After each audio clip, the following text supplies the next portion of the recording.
Okay, so hello, Mr. Thomas Hargrove. Thank you so much for tuning in and for taking time out of your busy day to come on here. Well, thanks so much for having me. Yes, absolutely. It's a pleasure. So, listen, first things first, I would like for you to tell myself and my audience who's going to be listening about your murder accountability project. Okay.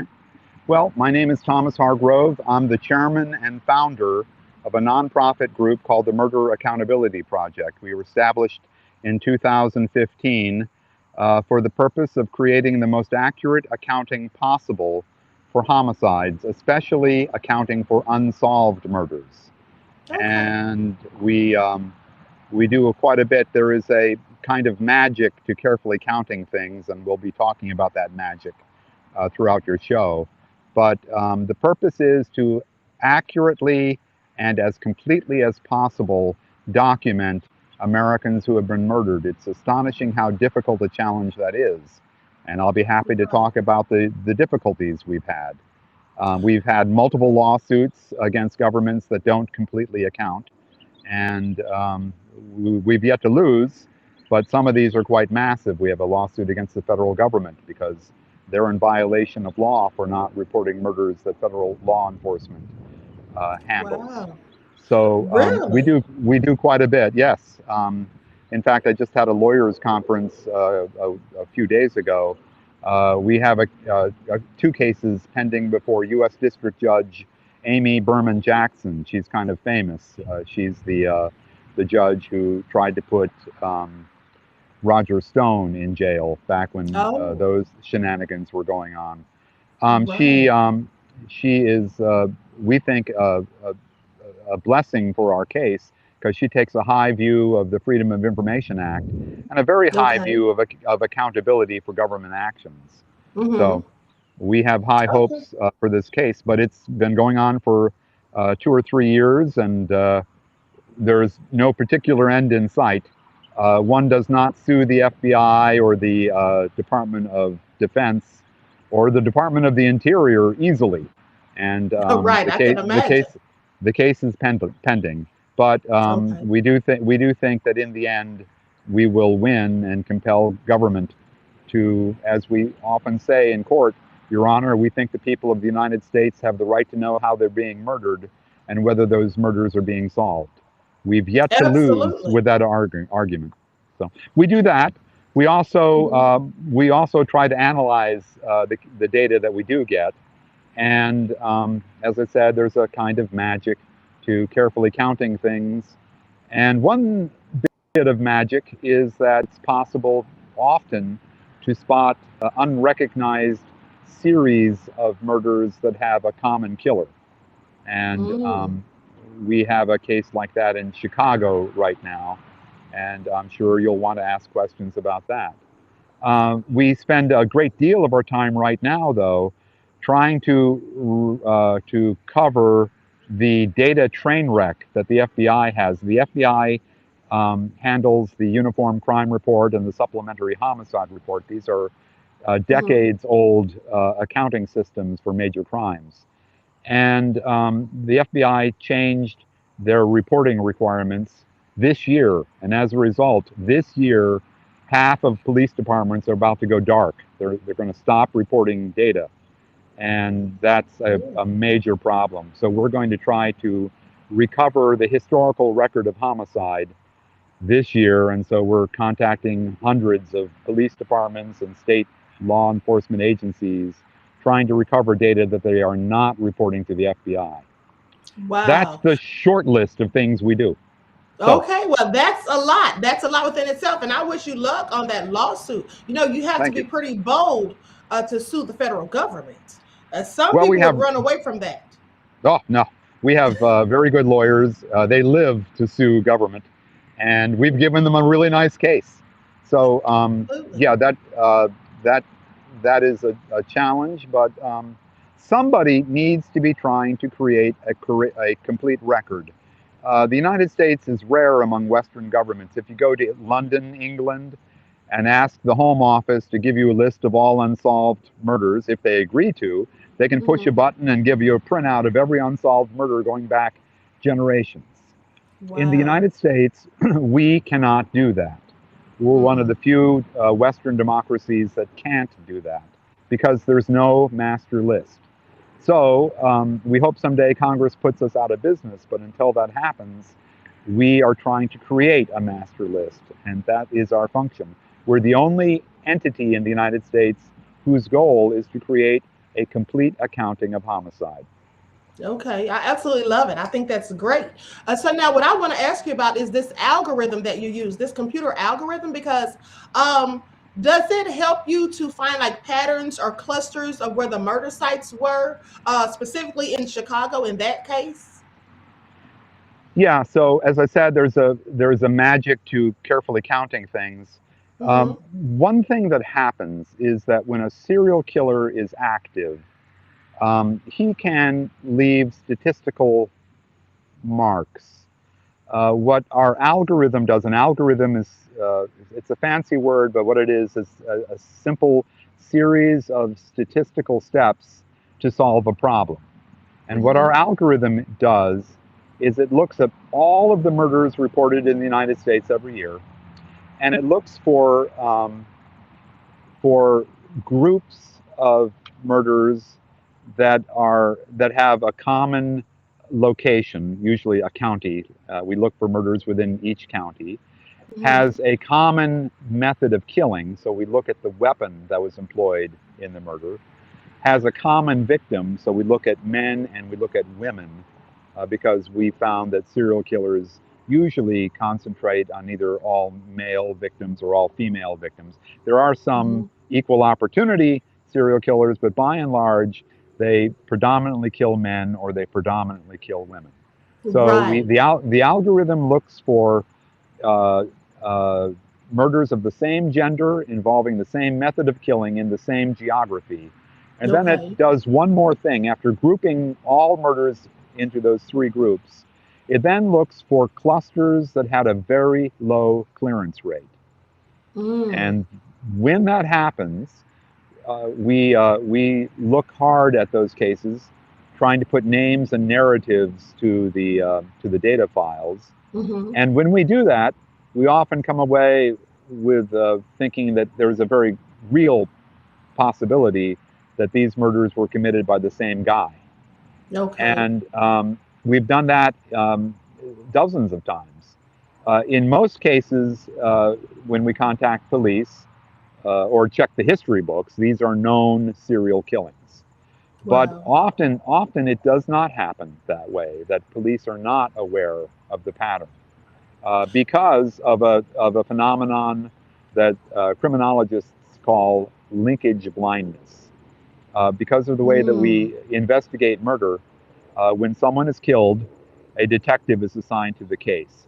When someone else is killed, usually a different detective is assigned to the case. Mm-hmm. If there are commonalities to the cases, those commonalities usually get missed unless the detectives have a conversation over the water cooler or someplace. Right. If the cases occur in adjoining jurisdictions, that conversation simply never happens. So So, linkage blindness is a documented problem. Criminologists and sociologists believe that most series go unconnected because of linkage blindness. So the that purpose of the algorithm is to try to overcome that problem. okay, so that's great. Now, so that makes a lot of sense because another thing that could potentially be a problem with that, in my opinion, would be possibly that police usually, when someone is killed, start looking for friends, family members, co-workers, people that knew them. But with serial killers, it's just random people sometimes, or specific targeted groups of people, or yeah, targeted groups of people like sex workers, or all men or all women, like you said, and would have nothing to do with the family and coworkers. Right. So I think sometimes they have tunnel vision, it seems like, in certain cases. Well, police try to apply common sense. I mean, most of the time, when Americans are murdered, they're murdered by someone they know. I Right, mean, absolutely. that is simply the truth. And Right. so police would be remiss not to consider that as a real possibility because statistically it's a probability. Right, The absolutely. problem is that serial killers usually don't know. There's no personal relationship between the killer and their victim. They Right. are often killers of opportunity. They go out for a walk, which I think literally happened in the Chicago cluster. They go out for a walk looking for some vulnerable woman who they can slay. Um, Mm-hmm. anyway, there is no previous relationship between the killer and the victim, which of course makes the case much harder to solve. Right. And I So think that's that's why they get away with so many of these murders. right, because by definition, a serial murder is more difficult to solve. Being Mm-hmm. aware that there is a, an increased probability that these are connected killings can help police. But yes, it is a real problem, and police are doing the best they can with inadequate Mm-hmm. resources. We don't have enough detectives, we don't have enough crime scene technicians, we don't have enough laboratory capacity, we don't have Mm-hmm. enough beat cops who can knock on doors asking, "Did you hear anything last night, lady?" We don't have enough of all of that, and we especially Right. don't have enough of that in Chicago. Chicago has a very low clearance rate compared to other cities, and it's a real problem. But it's a problem everywhere. In 2020, we hit a new low in the United States. Only 54% of our murders were cleared by arrest. That's the Wow. lowest it has ever been in America, so it's been getting worse. Wow. So that's really awful. Now, so about these murders in Chicago. So when would you say that these strangulations, the unsolved strangulations actually started to become noticed? Well, our algorithm first detected the cluster in about 2015, maybe Okay. 2014. The data always come in a year or two behind. So by the time we had 2012 murders in our system, that was a sufficiency to uh, to run afoul of the algorithm. So the algorithm started signaling red alert, starting with the data that we had received in 2012. Mm-hmm. It pointed to a cluster going back to about the turn of the century. And in the end, as this cluster went on, as time went on, the cluster got larger so that we have a cluster of 51 women who were murdered from 2001 to 2018. None of those murders were cleared through arrest, Mm. and they were all strangled, so the weapon was the same. Almost all of them were strangled out of doors, suggesting a not a relationship murder, but a stranger on stranger murder. Right. Um, and that's very unusual. In fact, everything about the Chicago cluster is unusual. Um, Most strangulations occur indoors, but these were all out of doors. And there's no difference between strangling a woman and shooting her. I mean, most murders of women are solved. About Mm-hmm. 77% of all female murders are solved. But in this cluster, none of them, well, of the 51, none were solved. But in the overall cluster, only about a third, less than a third, were solved. And that's a Wow. super red alert when you have an elevated rate of failure to solve in cases that normally get solved. Something's Mm-hmm. wrong. So at the time, even though Chicago has a low clearance rate, murders of women are much more likely to be solved than murders of men.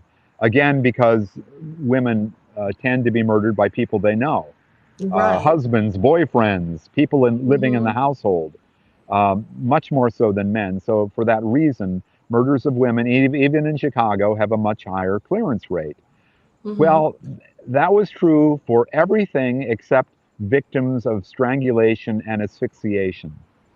In Chicago, most of those cases went unsolved. Whereas everywhere else in America, most strangulation cases get solved quickly Mm-hmm. at the same rate as all other methods of killing. Because when women are strangled, they're usually strangled by someone they know. Right. In this case, in the case of the 51, they were none of them were solved, and it really looked like a stranger on stranger killing. When we started getting details on each of these cases, there were Mm-hmm. other similarities. The strangulations occurred predominantly in the south side, the near south side, the far south side, and the near west side. We found that in the near south side killings, there was a linear pattern to where the victim bodies were recovered. Mm-hmm. That we had quite a few murders that occurred along the Chicago Transit Authority's Green Line. In fact, I'm surprised the killer wasn't tagged the Green Line killer by the media, but there Mm-hmm. was a definite pattern of victims along the that particular CTA line. Um, Wow. in in several cases, in most cases, the women were found in abandoned buildings, empty alleyways, often dumped in trash cans. Mm. In many cases, in some cases, the trash cans were set on fire. These were Wow. highly specific patterns, very unusual patterns, highly suggestive of serial murder. Also, in most of the cases, there were sexual overtones to the murder. The women were recovered nude or partly nude or in some way sexually disrespected. In many cases, there were signs of sexual intercourse. Mm-hmm. Serial murder often has a sexual component. Um, Now, I hate to speak ill of serial killers, but these guys are often screwed up, and they have Right. a problem. They have a problem with women, and so Yes. they get their jollies by killing them. That's Mm-hmm. kind of a sexual release for them.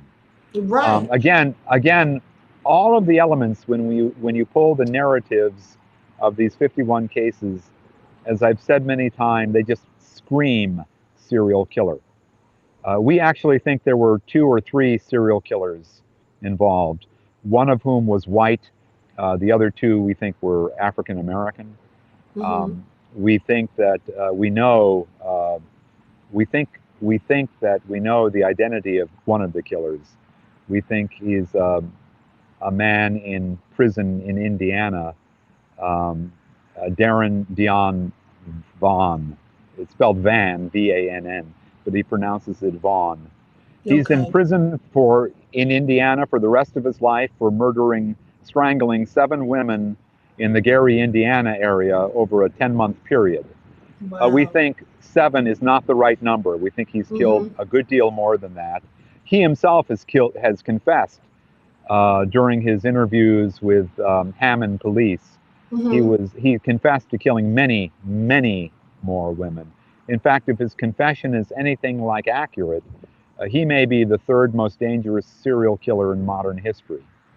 Wow. Anyway, we have encouraged the FBI and the Chicago police to try to interview Mr. Vaughn. They have tried. As far as we know, he has resisted providing any substantive information. Now I But did.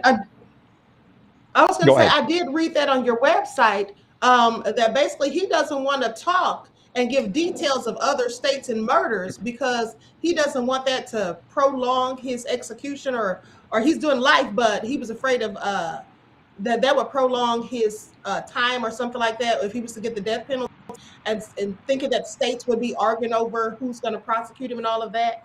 Is that Yeah. basically what he was trying to say? So he has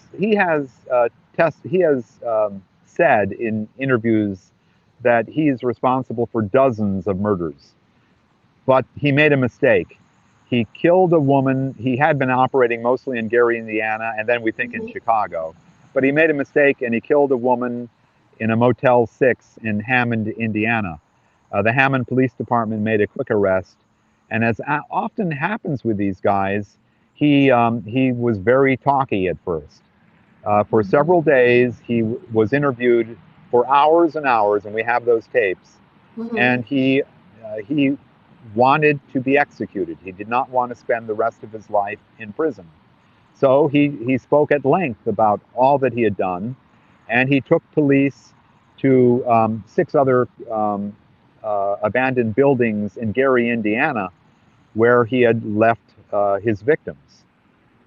He said he did not want to spend his life in prison. He wanted to be executed, And so he was cooperating to make a strong case against himself in Indiana. He said he did not want to allocute to his crimes in Illinois because he did not want competition between the two states over who would get the right to execute him. He thought that would Wow. delay his execution. He Wow. later changed his mind and decided he wanted to live. And so Okay. because of that, he is not talking anymore. Mm. But I guess if he were to allocute to the many murders he said he did in Illinois, he might face the death penalty again. And so he may not have much Wonder. of a reason to want to allocute to those crimes. Right. Although we recommend for the good of his soul that he should fess up to everything he's done. We think he could cut a deal that if he would agree to clear these cases and explain to families what happened, he could probably avoid execution. Hmm. So I think if he were of a mind to want to confess, and confession, as we say, is good for the soul, that Right. he might be able to cut a deal. But as far as we know, none of that is happening. Hmm. He says he killed way more victims in Illinois than he did in Indiana. We have no reason to call him a liar. And Hmm. I have to say that his MO, the method of killing for the women in Gary, Indiana, seemed to match exactly the MO for most of the murders in Chicago. Well, then here's the question that I have. Now, speaking of that, so I listened to some of his confession, and he talked about killing in California, Texas. Said he killed only one person in North Carolina, and that's because he wasn't there very long.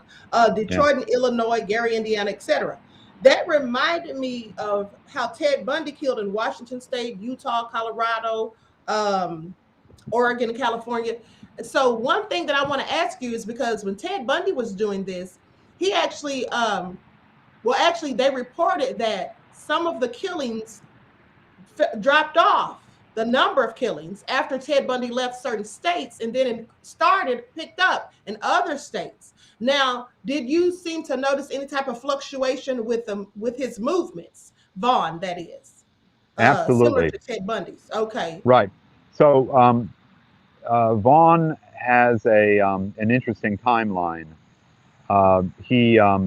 He moved down to Texas. He had a marriage to a woman who was like 30 years older than he, Mm-hmm. and they had a difficult marriage.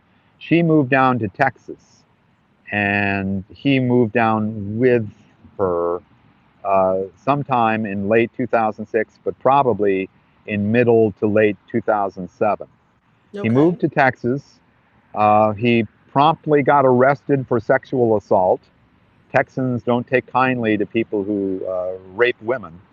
Mm-hmm. He spent 5 years in a Texas prison. During that time, the murders in Chicago dropped precipitously.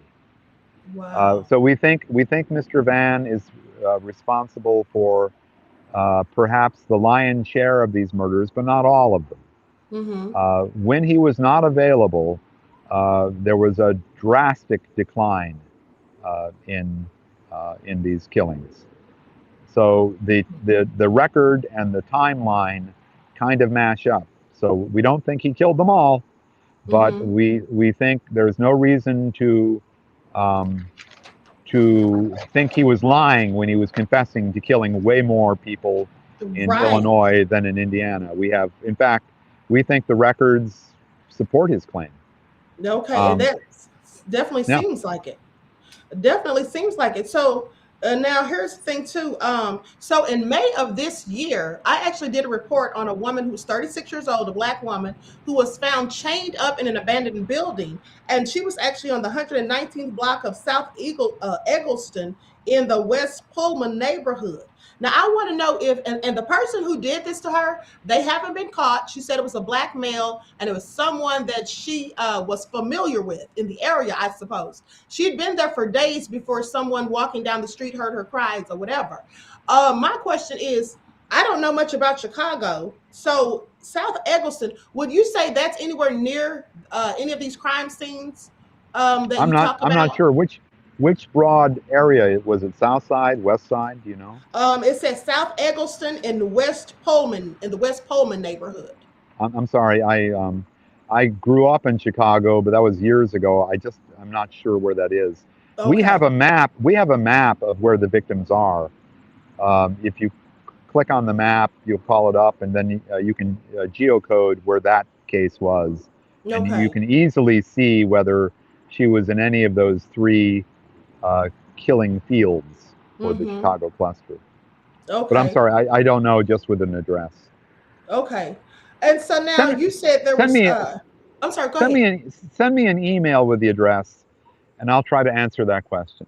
Okay, okay, great. No problem. I definitely would do that. Now, so you mentioned that there may be two or three killers, one of them white and two possibly black. Now, with that all being said, do you think that any of these supposed killers, do you think maybe one of them was maybe a copycat, or maybe they, you know, just had are the same types of killers? I mean, we know they're serial killers, but like with the same types of, not only MO but motive maybe. Because with Vaughn, for example, now I read on your site that Vaughn basically said he was killing these women at random, and he was doing it because it made him feel relaxed or something like that. It made him feel better. It This is what seemed to he me. said. Yeah, you can hear his confession Mm-hmm, at our site, and it's a 10-minute recording.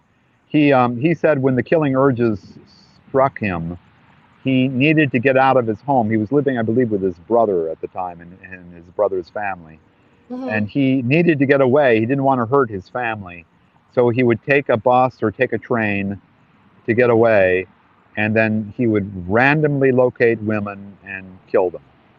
That's what he said, and Yeah. we think that's true, and we think that is what was happening in Chicago. Hmm. Yeah, that definitely sounds like what was happening, especially since you already said that a lot of these were committed on somebody that was on that train route, Green Line. Yeah, yeah. Yeah, so that definitely adds up. That all makes sense to me. So let me ask you this: have the Chicago police ever compared Vaughn's DNA to any of the DNA found on the victims? Because I know one family member said that their sister, I believe it was, had DNA under her nails when she'd been fighting for her life. Yeah, we are not certain exactly what DNA was run in the case. Okay. We know that in only in 18 of the cases was any foreign DNA recovered, Hmm. which is Okay. very unusual.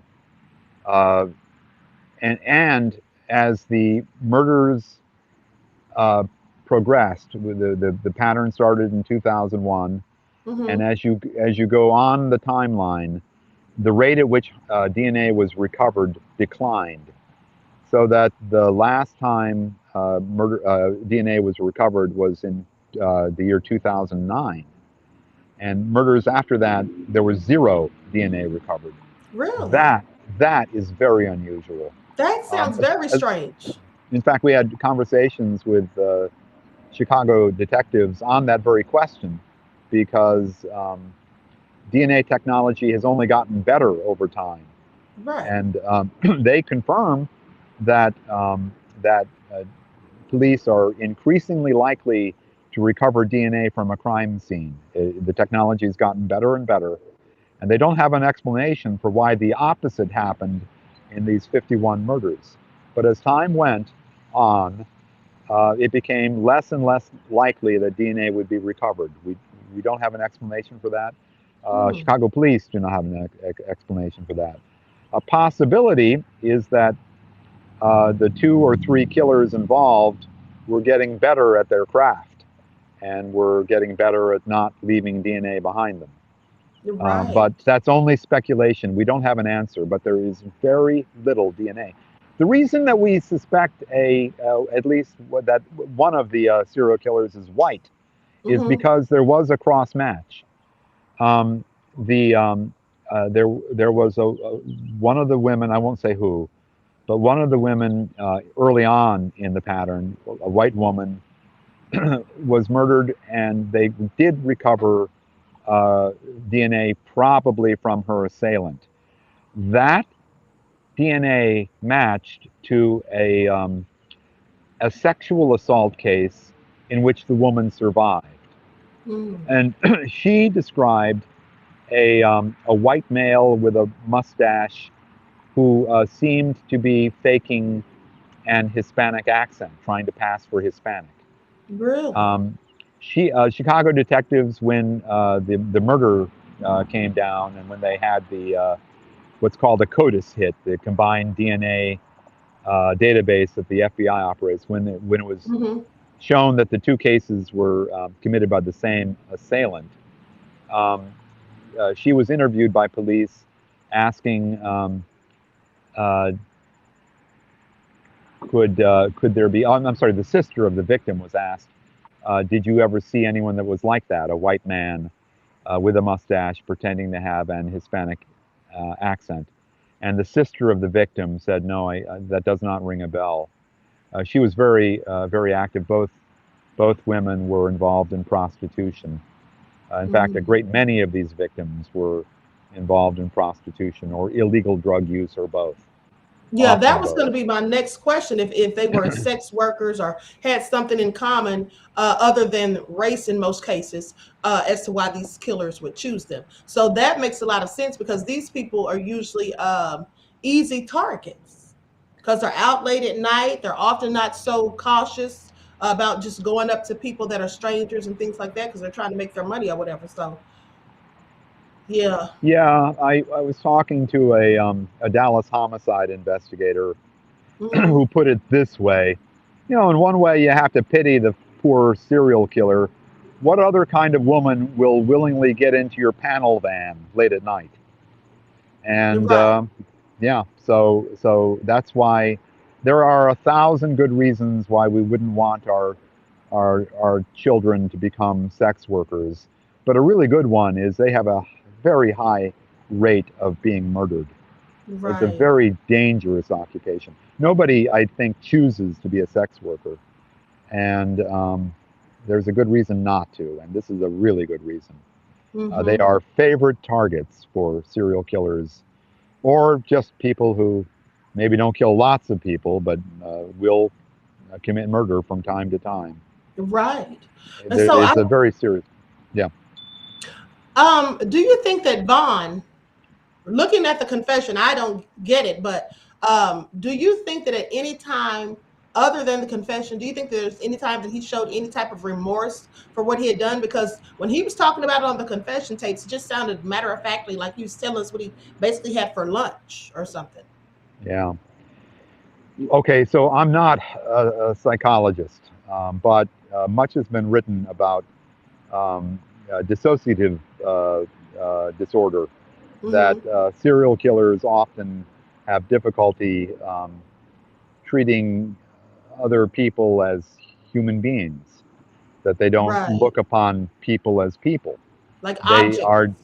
they are exactly, they dissociate with other Mm-hmm. people, especially with their preferred victim type.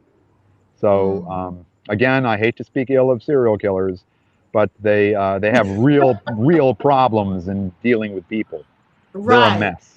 Right, they So, absolutely are. So I'll say this much. So by the fact that there has been basically not much DNA evidence left after 2009 and all of that, and you say these killers may have gotten better at their craft, which is likely, it would lead me to think that maybe these are organized serial killers because that's usually what they're pretty good at is cleaning up the mess after the fact and disposing of evidence. Whereas the unorganized serial killers, they're the ones that likely leave stuff at the crime scene.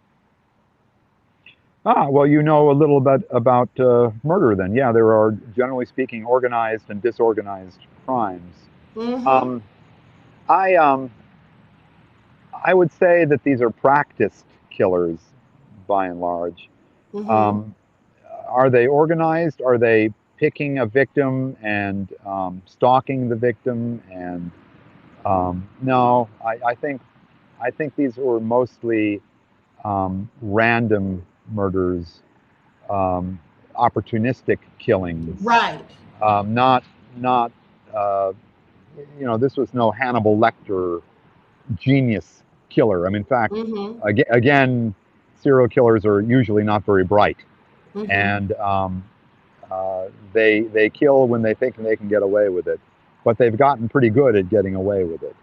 Right. And I think that's what we're dealing with in Chicago. Mm-hmm. Yeah, that's what it seems to be. So, well, hopefully there'll be some answers for the family so they can get closure because this has been going on for quite some time now. I'm just wondering, after all of your evidence that you and your organization have, come across and everything that you've researched, the algorithm showing the clusters where the crime scenes and the bodies were found and those things, I'm just curious as to why they still are hesitant to say that it's a serial killer, or they don't seem to think that it's a serial killer. I mean, the evidence looks like it to me, especially the patterns of the strangulations, victims killed in the same way, victims, most being disproportionately of the same race, same type of work and stuff like that.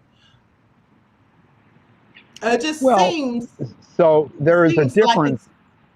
it's There's a big difference between what a cop tells a television camera and what a cop thinks.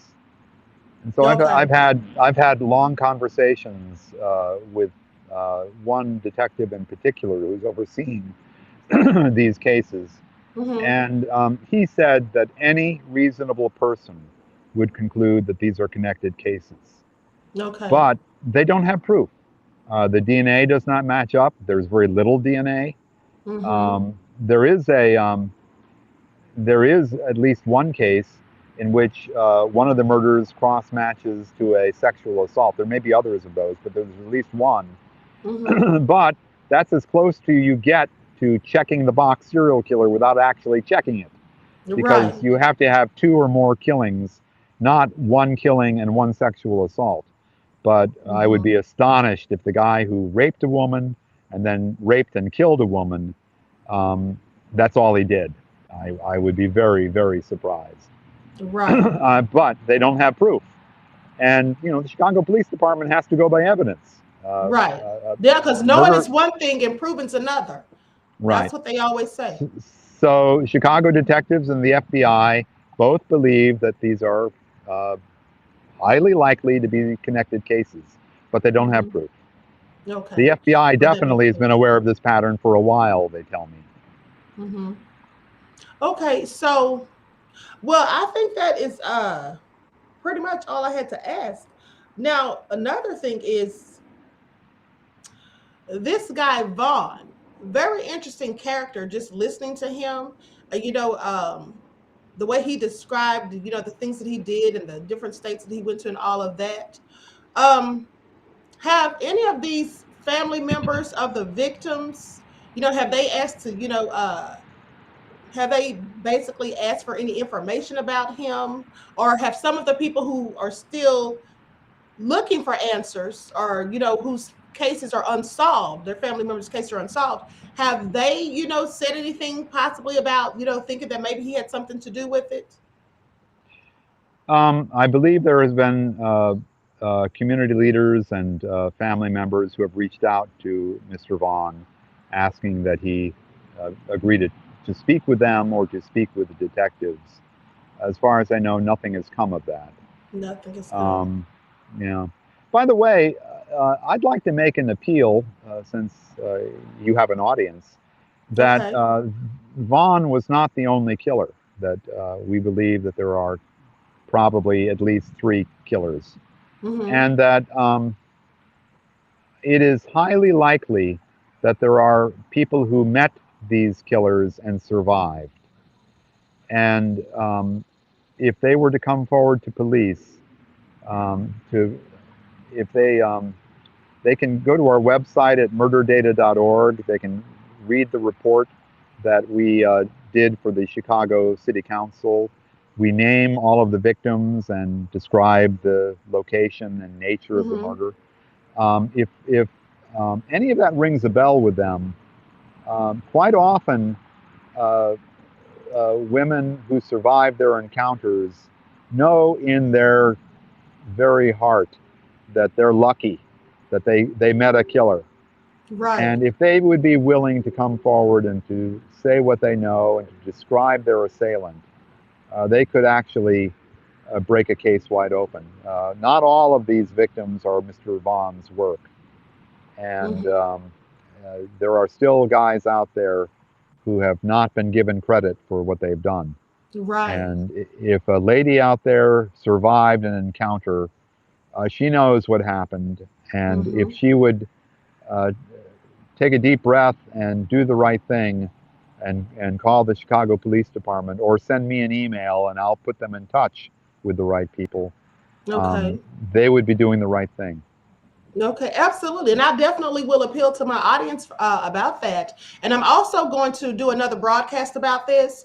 I'm going to post this interview, but I'm also going to do a broadcast about it and show, you know, the clusters that you came across, or the patterns of the sites. I'm going to show the women's names and all of that, and also Vaughn's Great. confession.